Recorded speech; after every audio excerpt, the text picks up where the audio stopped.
Ayan guys, luto na ang aking tortilla de patata.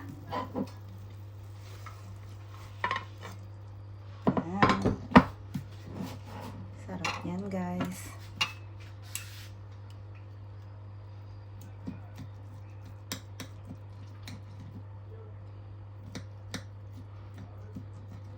Madali lang siyang lutuin. At napakasarap. Pwede nyo siyang kainin sa tinapay. Yan o, diba?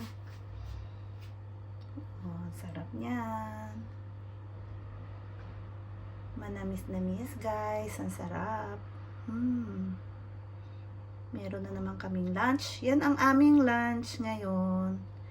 Mamaya magluluto pa ako ng ibang pagkain.